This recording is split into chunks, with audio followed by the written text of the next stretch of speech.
बारामतीत माळेगाव कारखाना निवडणुकीची रणधुमाळी पाहायला मिळतेय। अजित पवारांच्या पॅनलचे तीनही उमेदवार आघाडीवर असल्याचं समजतंय। माळेगाव कारखान्याची पहिली फेर मतमोजणी पूर्ण झालेली आहे। पहिल्या फेरीच्या मतमोजणीनंतर काटेकी टक्कर पाहायला मिळतेय। अजित पवार आणि तावरेंच्या पॅनलमध्ये ही चुरशीची लढत पाहायला मिळतेय। या संदर्भात आपण अधिकची माहिती घेणार आहोत। आपले प्रतिनिधी विकास कोकरे आपल्याशी जोडले गेलेले आहेत। विकास, माळेगाव साखर कारखान्याच्या निवडणुकीची मतमोजणी अद्याप सुरू आहे। पहिल्या फेर मतमोजणीनंतर अजित पवारांचं पॅनल आघाडीवर असल्याचं समजतंय। याबद्दलची अधिक माहिती काय द्याल? नक्कीच खरं तर माळेगाव सहकारी साखर कारखान्याची निवडणुकीची मतमोजणीची जी काही प्रक्रिया आहे ती काल सकाळी 9 वाजल्यापासून सुरू झाली।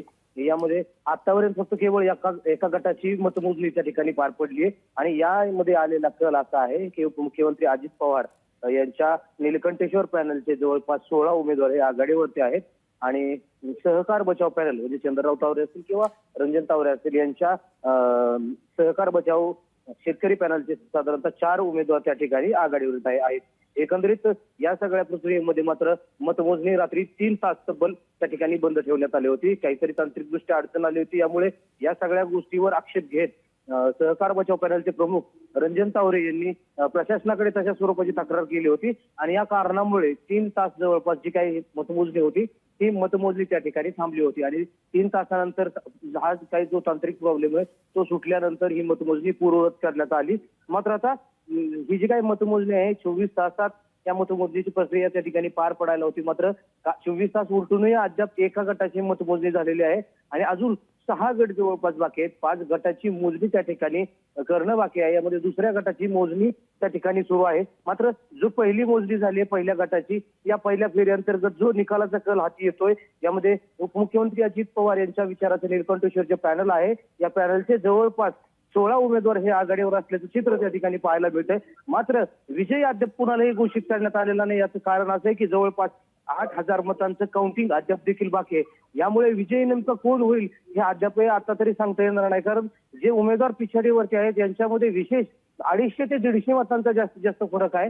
यामध्ये विशेष असा काही फरक नाही। यामुळे या 8,000 मतांमध्ये नेमकं कोण बाजी मारतंय हे येणाऱ्या फेरीच्या मतमोजणीनंतरच आपल्याला चित्र स्पष्ट होईल। एकंदरीत या पहिल्या फेरीच्या झालेल्या मतमोजणीच्या हाती आलेल्या कलानुसार अजित पवारांचे 16 उमेदवार तर सहकार बचाव पॅनलच्या 4 उमेदवार एकंदरीत आघाडीत असल्याचं चित्र त्या ठिकाणी पाहायला मिळते।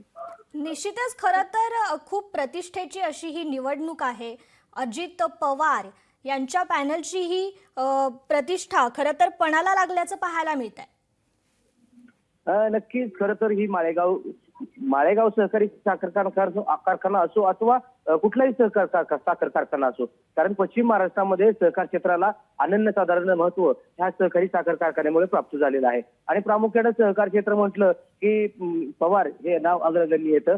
मात्र आता माळेगाव सहकारी साखर कारखान्यावरती गेल्या 5 वर्षापासून उपमुख्यमंत्री अजित पवार यांची सत्ता होती। मात्र जी लागलेली निवडणूक यामध्ये अजित पवारांच्या नेतृत्वाखालचे जे संचालक मंडळ आहे यांच्यावरती अनेक आरोप प्रत्यारोप त्या ठिकाणी करण्यात आले होते आणि यामुळे अजित पवारांच्या माध्यमातून एक एजन्सी नेमण्यात आली होती। या एजन्सीच्याकडून एक सर्व्हे करण्यात आला होता। या सर्व्हेमध्ये अजित पवारांचे जे काही पॅनल आहे या पॅनलला पूर्णपणे पराभव दिसत होता आणि म्हणून आपल्या संचालक मंडळाच्या जे काही कारभार होते त्या कारभाराला झाकण्यासाठी उपमुख्यमंत्री अजित पवार यांनी ब प्रवर्गातून त्या ठिकाणी फॉर्म भरल्याची माहिती त्या ठिकाणी समोर आली।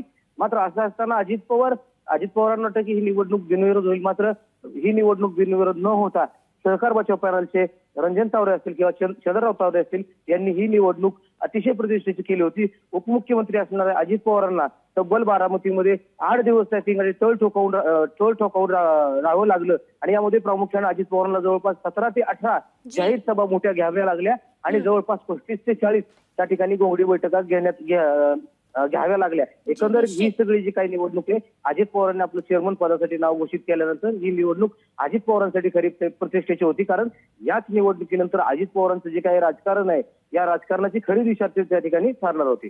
जी निश्चित विकास, धन्यवाद तुम्ही दिलेल्या या अधिकच्या माहितीबद्दल।